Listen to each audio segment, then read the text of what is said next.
Television খুললেই কিংবা Facebook ইউটিউবের টক শো ঘুরলেই চোখে পড়ে একই পরিচিত কিছু মুখ। বারবার দেখা যায় সেই একই চেনা চরিত্রগুলোকে, যারা জামাতকে ঘিরে ভয়াবহ বিভ্রান্তি ছড়াতে যেন এক ধরনের মিশনেই নেমেছেন। তাদের মধ্যে রয়েছেন রুমিন ফারহানা, নাহারিন খান, নীলুফার চৌধুরী মণি ও শামা ওবায়। এদের কথাবার্তা শুনলে বোঝা যায় গোপন উদ্দেশ্যে মিথ্যাকে বারবার বলে সেটাকে সত্যে পরিণত করার চেষ্টা চলছে। ইতিহাসে গোয়েবলসের সেই পুরনো কৌশল, একটি মিথ্যা শতবার বললে সেটি সত্য বলে মনে হয়, যেন আজও জীবন্ত হয়ে উঠেছে। তবে এবার সেটি পরিবেশন করছেন তথাকথিত বুদ্ধিজীবী সুন্দরী টকশো তারকারা।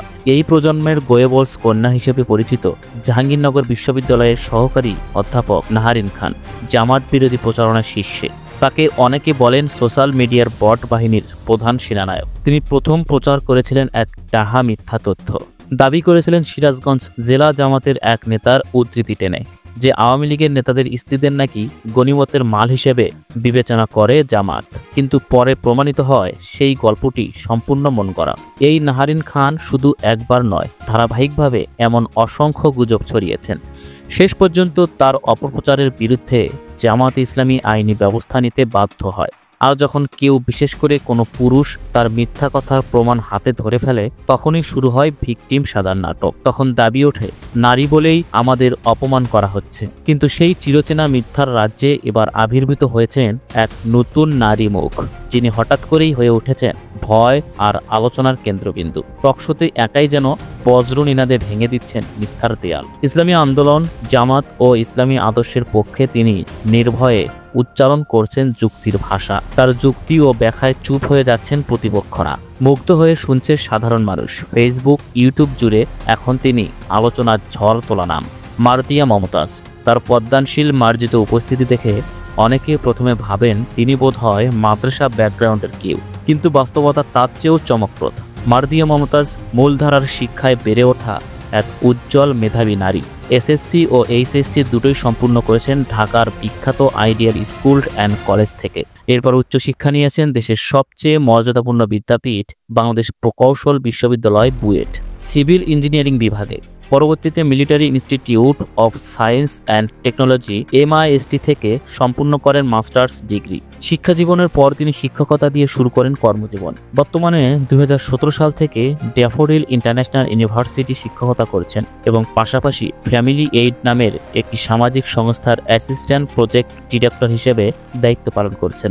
সংস্থাটি দীর্ঘদিন ধরে পারিবারিক সহিংসতা, দেনমোহর, উত্তরাধিকার সহ নানা সামাজিক সমস্যার সমাধানে কাজ করছে। টকশোতে মারতিয়া মমতাজের ভাষা কখনো উত্তেজনাপূর্ণ নয়, বরং পরিমিত, যুক্তিনির্ভর ও মার্জিত। তার প্রতিটি বাক্য যেন যুক্তির সুনিপুণ ধার, যা প্রতিপক্ষকেও ভাবতে বাধ্য করে। সহজ ভাষায় জটিল প্রসঙ্গ ব্যাখ্যা করার দক্ষতা তাকে অন্যদের থেকে আলাদা করেছে। এখন কার্যত একাই জামাতের পক্ষে টকশোতে লড়ছেন তিনি।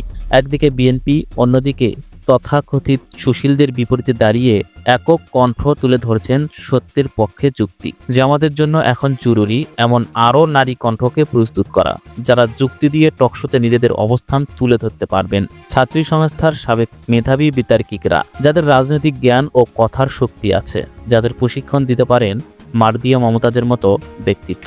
কারণ ভবিষ্যতের রাজনৈতিক লড়াই শুধু মাঠে নয়, স্ক্রিনেও হবে। আর সেই স্ক্রিন দখল করতে হবে বুদ্ধি, যুক্তি ও শালীনতার শক্তিতে। এবার বলি মারতিয়া মমতাজের এক সরল অথচ গভীর গল্প, যা তার ব্যক্তিত্বকে আরও কাছ থেকে চিনিয়ে দেয়। ঢাকা বিশ্ববিদ্যালয়ের এক সেমিনারে তিনি প্রথমবার দেখা পান ট্রাকসুর ভিপি সাদিক কায়েমের। সেই স্মৃতি তিনি এক লেখায় বর্ণনা করেছেন। ফাইজা নামের এক সহকর্মী তাকে টেনে নিয়ে যাচ্ছিল, চলো আপু দেখা করি। প্রথমে একটু সংকোচে ছিলেন, পরে দেখলেন সাদিক ব্যস্ত ঘুরে বেড়াচ্ছেন, শহীদ তানবীরের বাবা মায়ের সঙ্গে গভীরভাবে কথা বলছেন। অবশেষে তিনি এগিয়ে গিয়ে সালাম দেন। পরিচয় দেওয়ার সময় ফাইজা বলে ওঠে, এই যে আসল মাস্টারমাইন্ড। তখন সাদিক হাসি মুখে প্রতিবাদ করে বলেন, না আপু, আমি সাধারণ মানুষ। মারতিয়া মমতাজ পরে লেখেন, কে ক্রেডিট নিয়ে টানাটানি করে আর কে সেই ক্রেডিট বিক্রি করে খায়, এখন সবই পরিষ্কার। তিনি আরও লিখেছেন যে দৃঢ়তা নিয়ে আমরা হাসিনার অন্যায়ের প্রতিবাদ করেছি, মুক্তিযুদ্ধ বিক্রি করার রাজনীতিকে ঘৃণা করেছি, সেই দৃঢ়তা নিয়েই আজও অন্যায়ের বিরুদ্ধে আছি। তিনি এক পর্যায়ে নাগরিক পার্টি NCPকেও পরামর্শ দেন, তোমরা তো আন্দোলনের মধ্যে জন্ম নেয়া একটি দল, তোমাদের নিজস্ব জায়গা আছে, সেটুকুকে নিয়েই সততার ওপর দাঁড়িয়ে এগিয়ে যাও। শর্টকাট খোঁজো না, উল্টো পথে গেলেই ক্ষতি হবে। তার লেখার শেষ অংশে তিনি আবেগঘনভাবে লেখেন, ফাইজা বলছিল এটা মার্দিয়া আপু। সাদিক সঙ্গে সঙ্গে বলল, আমি আপুকে চিনি, আপুর লেখা পড়ি। এই সরল বাক্যেই ধরা পড়ে পারস্পরিক শ্রদ্ধা, সততা আর আন্দোলনের প্রতি মমতার অটল সম্পর্ক। আজকের দিনে যখন ক্ষমতার আশায় অনেকেই দৌড়ঝাঁপ করছে, তখন মার্দিয়া মমতাজ প্রমাণ করেছেন সত্য ও যুক্তির পক্ষে দাঁড়ানো এক ধরনের সাহস। তাই এখন জামাতের উচিত তার মতো কণ্ঠগুলিকে আরও সামনে আনা, মিডিয়ায় তুলে ধরা এবং নতুন প্রজন্মের নারীদের অনুপ্রাণিত করা। মার্দিয়া মমতাজ তিনি শুধু একজন টকশো অতিথি নন, তিনি হয়ে উঠেছেন এক নতুন প্রজন্মের প্রতিরোধের প্রতীক। শুভকামনা সেই মেধাবী, যুক্তিবান, সাহসী নারীর প্রতীক। দর্শক, আপনাদের কি মনে হয় তা কমেন্টে জানাতে পারেন। আর এই চ্যানেলে নতুন হলে অবশ্যই চ্যানেলটিকে সাবস্ক্রাইব করে পাশে থাকবেন। ধন্যবাদ।